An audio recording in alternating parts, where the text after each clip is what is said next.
এটা আমাদের সবার জন্য অনেক বড় অ্যাচিভমেন্ট।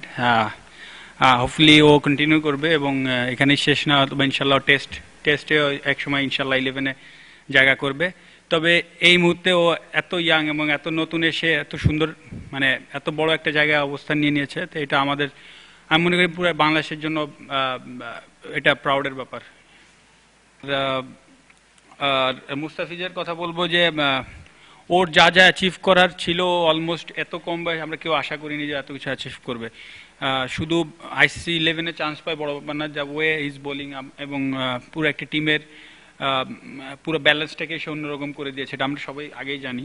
বাট ওর নতুন একটা জিনিস যোগ হলো যে এখন আইসিসি ওয়ানডে 11-এ তার নাম এসেছে।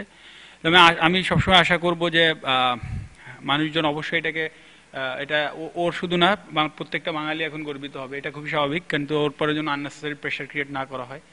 কারণ খেলা এটা খারাপ সময় আসতেই পারে, হয়তো বা এক্সপেকটেশন এমন জায়গায় না চলে যায় কালকে যদি একটা দুটা ম্যাচ খারাপ করে তখন যেন আবার তারপরে মেন্টাল প্রেশার করা হয়। তো এটা ভেরি ইম্পর্টেন্ট, আমাদেরকে এই ব্যালেন্সগুলো আমাদের বাইরে থেকে অবশ্যই করতে হবে, কারণ স্টিল ইজ ভেরি ইয়াং এবং সে যদি এখনো বাংলাদেশকে 10-15 বছর সার্ভিস দিতে পারে, ও বাংলাদেশের জন্য এমন কিছু অ্যাচিভ করবে যেটা আগে কেউ কখনো করিনি।